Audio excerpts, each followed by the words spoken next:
Hey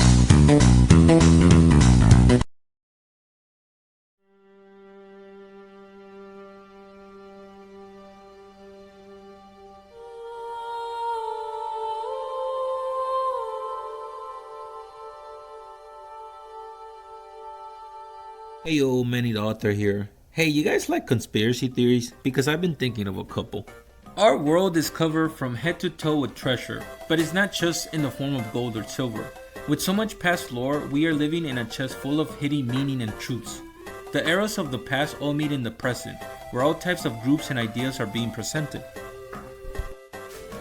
The free The idea of a shadow government isn't original. In fact, it's kind of played out. The Freemasons, for example, or the rich elites, are all things we common people are always talking about, spotting inconsistencies and censorship. Modern society and things like the rise of new technologies have moved such speculation to esoteric sites of the internet. But as the modern age of decentralized media continues, it seems our trust is moving further and further away, and non-surprisingly, unrelated such groups have been picking up popularity as the death of mainstream culture is giving a rise to hyper-powerful chambers of thought. Such chambers of thoughts reflect similar trains of thoughts to ancient groups. New chambers of culture and local communities have also gave ways to new, and I would say more dynamic communities of influence as compared to older versions. As such, I want to compare the modern day idea of gamers to the mythological occult influence of past stonemasons so that we can better understand this relationship of both power and influence over time. Collective culture, a certain degree of exclusivity, educational and systematic comprehension. When I refer to the Freemasons in this essay, I'm not going to talk about the cultish satanic imagery of the thing that you probably have in mind. When I refer to them in this essay, I'm talking strictly about the historical fraternity of stonemasons and in the sense of its more mythologicalized reputation as a secret world government. Of the so-called shadow groups, the Freemasons have a uniquely philosophical flavor that makes the idea of them more compelling.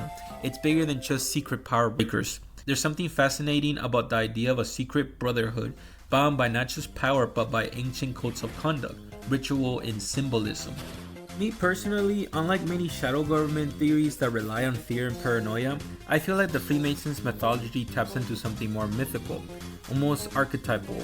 In stories and conspiracies, Freemasons aren't just puppeteers, they're portrayed as guardians of hidden truths, wielders of sacred knowledge, or participants in a century-old mission. A flavor of moral ambiguity to them that is kind of stoic, steeped in nobility that might justify questionable things for a greater good type of deal.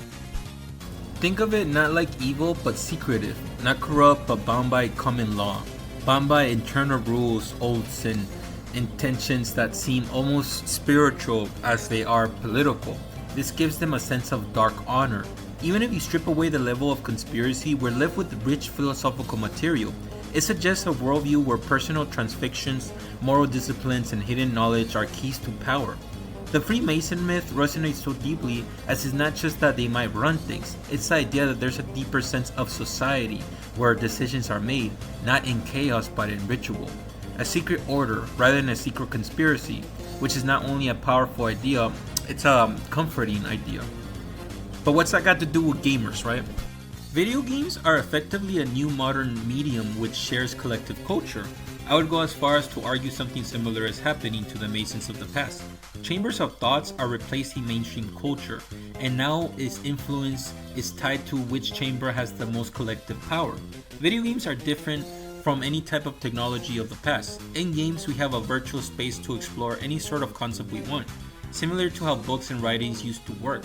Shared culture isn't a new idea. The concept is becoming more and more common as commercial interests try to hijack and replace local communities with virtual ones. Trying to control large groups of influence is hard as everybody is different and differences are normal.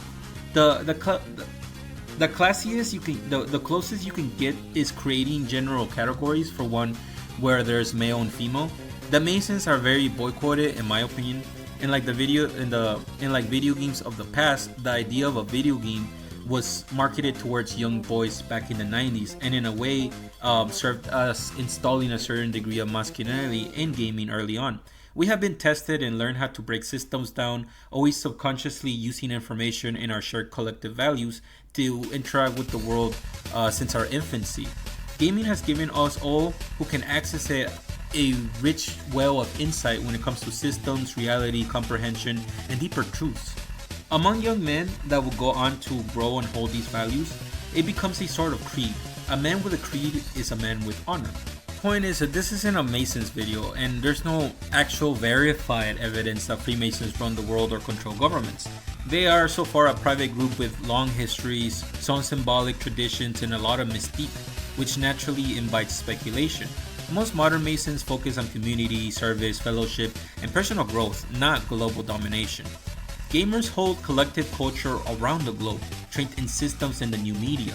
They hold a rare unity, usually male, that I feel millions of years from now is what can be looked at back as a massive, powerful, and influential group. Like the Freemasons of old, the gamers will be remembered, probably if not on the same level of mystery, then something even more deserving. Going deeper, gaming has been a staple for any young men since the 90s. Older gamers become gatekeepers of knowledge for younger gamers, and it's all respect found on this collective hobby. Think about the past and how dumb people were. Before the age of decentralized information, we have the age of no information, just ignorance. And very rare you would have these pockets of intelligence that would form. The internet of old was the written word, and not everybody knew how to read and write. Reading was only something seen in upward mobility, and it was rare for the common person.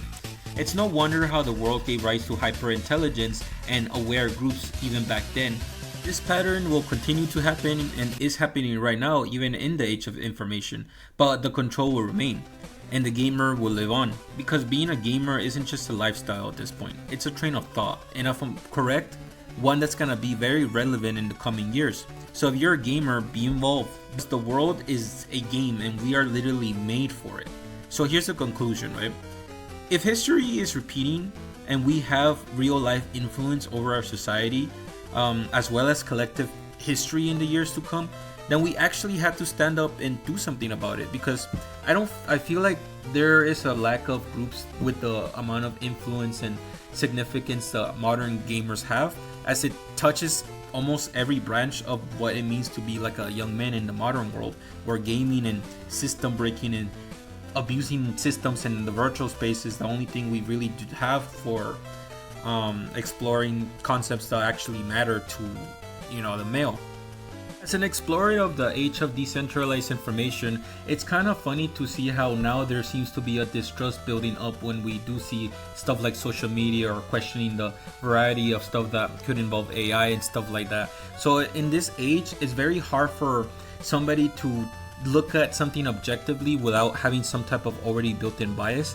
And I feel like one of the tendencies we have is the ability to give a lot of our internal critical thinking to other things, or to credit other things for the stuff that we personally come up with. So as an example, I kind of feel like this generation has this hesitancy to actually be aware or inactive when it comes to policies being made for the people, as in us. And the leftover control from older generations is this intimidating factor has eroded so much that the only thing left for our generation is the bubble that we have to pop in order to actually go in and realize our version of the future, where we actually have all the tools from past generations to really get started into trying to create a society that could have positive impact. And I don't want it to be 100 years from now, considering of the unity we had as gamers and were able to achieve, and just got bullied by corporations into being complacent. And yeah, I guess that's kind of like the frustration that I wanted to take out of myself by making this. Don't leave me because I'm lazy. I'm here all day, and I'll be back probably a month from now. Anyways, if you like my content, like, subscribe, and please stay safe because I need all the